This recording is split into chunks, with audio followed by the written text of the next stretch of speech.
Coba lies less than 2 hours from Playa del Carmen and is different from the other big sites in the Yucatan. It is situated by 4 natural lakes, which is a rare sight in the Yucatan. These lakes are believed to have given the city its name, which means waters stirred by wind.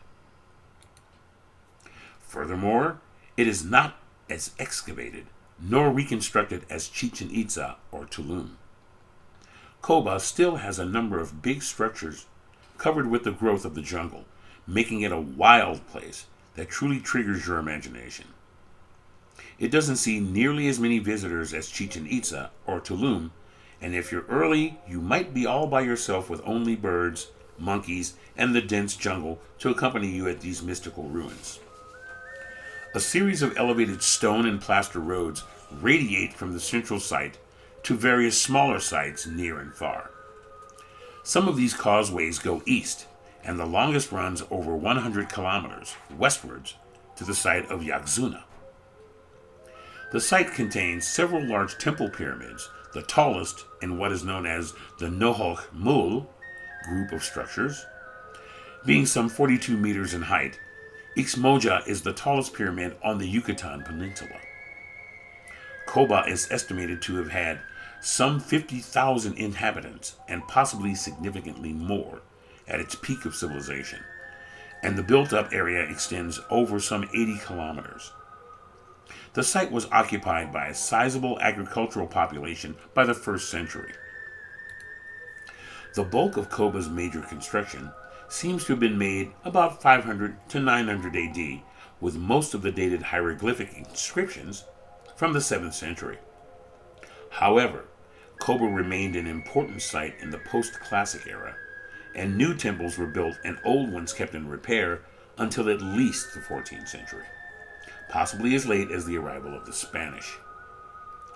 Archaeological evidence indicates that Coba was first settled between 100 BC and 100 AD. At that time, there was a town with buildings of wood and palm fronds and flat platforms. The only archaeological evidence of the time is fragments of pottery. After 100 AD, the area around Coba evidenced strong population growth, and with it an increase in its social and political status among Maya city-states, which would ultimately make Coba one of the biggest and most powerful city-states in northern Yucatan area. Coba has had at least 2 ball courts, one of which has been partially excavated only recently. The ball game played an important role in Mayan society, and most cities had a ball court, which is basically a corridor of 2 stone walls. The game was played between 2 teams, using only their hips and elbows to get a rubber ball through a hoop. At some sites, like Coba, the sides of the ball court are slanted, which makes it possible to get close to the hoop. Inscriptions and other pieces of art show that human sacrifice was a part of the game. There are different theories as to who actually got sacrificed, the captain or the whole team. Did the losers have to pay with their lives, or did the winning team willingly and proudly go live with their gods? You will hear different stories on this one. It's also possible that traditions changed during the thousands of years the Mayan civilization was around. Coba must have maintained close contacts with the large city-states of Guatemala and the south of Campeche, like Tikal or Calakmul. It is quite noteworthy that Coba shows traces of Teotihuacan architecture, like a platform in the paintings group that was explored in 1999, which would attest to the existence of contacts with the central Mexican cultures and its powerful city.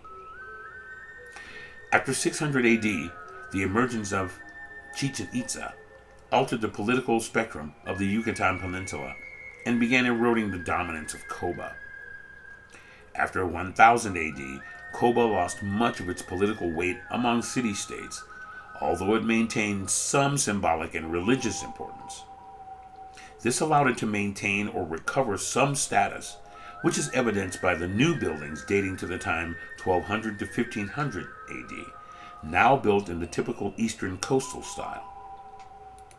However, power centers and trading routes had moved to the coast, forcing cities like Coba into a secondary status Coba was abandoned at the time the Spanish conquered the peninsula around 1550. Coba was never found by the Spanish, thus being left covered by jungle until the 1890s when it was rediscovered. Coba became a tourist destination shortly thereafter, with many visitors visiting the site on day trips from Cancun and the Riviera Maya. Only a small portion of the site has been cleared from the jungle and restored by archaeologists. The main attraction to visitors of Coba is the ancient pyramid, which is still open to the public to climb its 130 steps up to the top of the site.